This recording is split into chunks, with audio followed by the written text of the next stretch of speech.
हिंदू धर्म में बहुत सारे बिलीफ्स और प्रैक्टिसेस हैं। साधु लोग दुनियावी सुखों को त्याग देते हैं। वो अपनी जिंदगी मोक्ष पाने के लिए लगा देते हैं। बर्फीले हिमालय से लेकर गर्म मैदानों तक वो घूमते रहते हैं और डिटैचमेंट की एक जीती जागती मिसाल है। इन रहस्यमयी साधुओं में नागा साधु और अघोरी अपनी कठिन साधना और अलग तरीकों से जाने जाते हैं। साधु बनने का रास्ता आसान नहीं होता। इसमें स्पिरिचुअल ग्रोथ के लिए पूरी लगन चाहिए, जिसमें अक्सर कठिन रिचुअल्स और तपस्या करनी पड़ती है। नागा साधु और अघोरी दोनों ही शैव परंपरा से जुड़े हैं, लेकिन भगवान तक पहुंचने के लिए उनके रास्ते अलग अलग हैं। जहां नागा साधु सख्त अनुशासन की इमेज दिखाते हैं, वहीं अघोरियों को अक्सर लोग डरते हैं और गलत समझते हैं। आज के इंडिया में इनका होना ये सवाल उठाता है कि मॉडर्न वर्ल्ड में इनकी क्या रेलेवेंस है। नागा साधु ऐसे रहस्यमयी साधु हैं जो अपना जीवन भगवान शिव की भक्ति में समर्पित कर देते हैं। अक्सर नंगे साधु कहे जाने वाले इन्हें आसानी से बिना कपड़ों और राख से सने शरीर से पहचाना जा सकता है। नागा साधु शैव परंपरा से जुड़े हैं, जो हिंदू धर्म का एक प्रमुख संप्रदाय है जो शिव को परमेश्वर मानता है। इनके आराध्य देव शिव को अक्सर एक तपस्वी के रूप में चित्रित किया जाता है, जो कैलाश पर्वत पर ध्यानमग्न रहते हैं। इसलिए नागा साधु शिव की तरह तपस्या और एकांत को आत्मज्ञान के मार्ग के रूप में अपनाते हैं।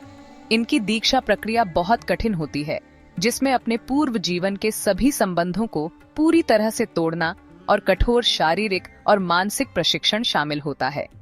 अपने भयानक रूप के बावजूद नागा साधुओं का आम तौर पर लोगों द्वारा सम्मान किया जाता है।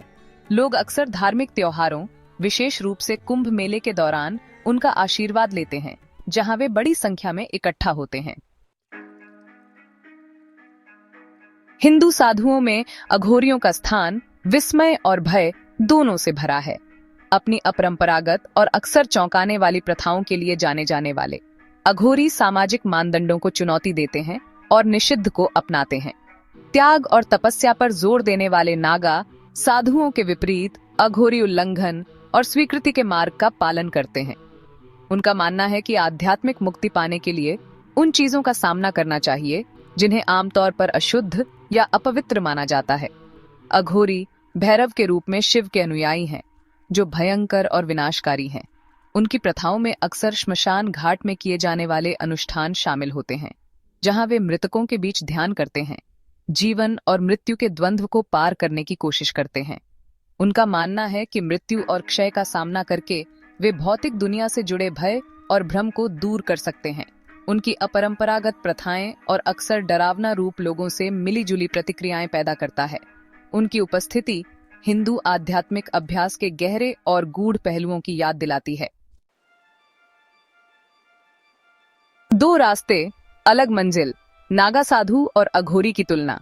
नागा साधु और अघोरी दोनों ही शिव से जुड़े हैं और तपस्या करते हैं, लेकिन मोक्ष पाने के उनके तरीके बहुत अलग हैं।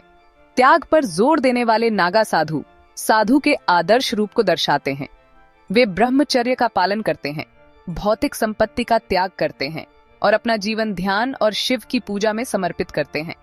उनका मार्ग तपस्या और वैराग्य का है, जो सख्त अनुशासन और आध्यात्मिक अभ्यास के माध्यम से भौतिक संसार से ऊपर उठना चाहते हैं। दूसरी ओर अघोरी पवित्रता और अपवित्रता की पारंपरिक धारणाओं को चुनौती देते हैं। उनका मानना है कि सच्ची मुक्ति वास्तविकता के सभी पहलुओं को स्वीकार करने से आती है, जिसमें वे भी शामिल हैं जिन्हें वर्जित या घृणित माना जाता है।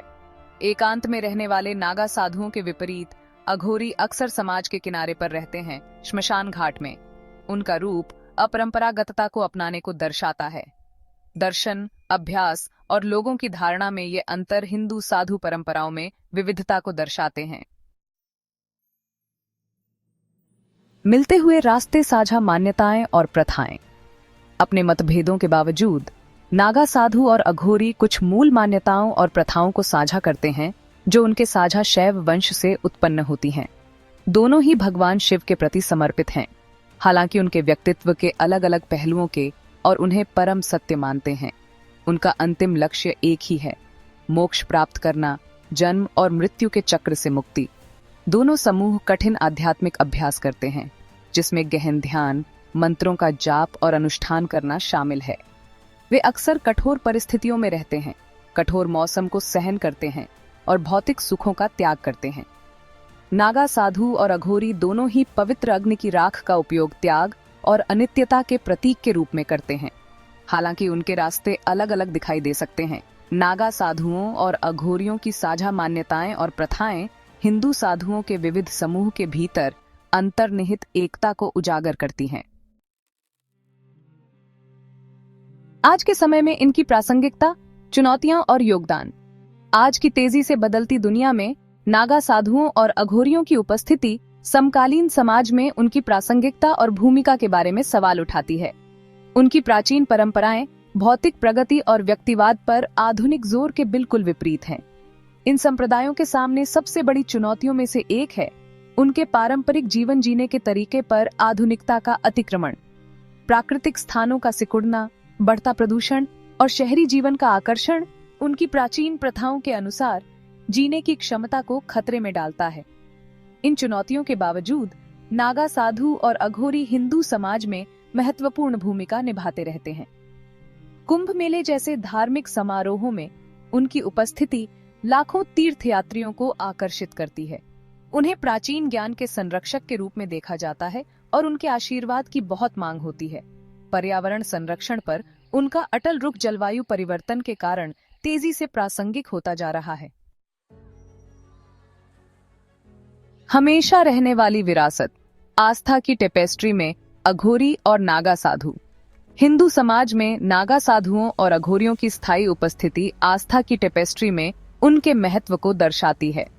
आधुनिकता की चुनौतियों के बावजूद वे जीने के वैकल्पिक तरीकों को अपनाते रहते हैं। आध्यात्मिक होने का क्या अर्थ है, इस बारे में पारंपरिक विचारों को चुनौती देते हैं। उनकी प्रथाएं, हालांकि अक्सर गलत समझी जाती हैं, हिंदू दर्शन की विशालता और गहराई की झलक देती है।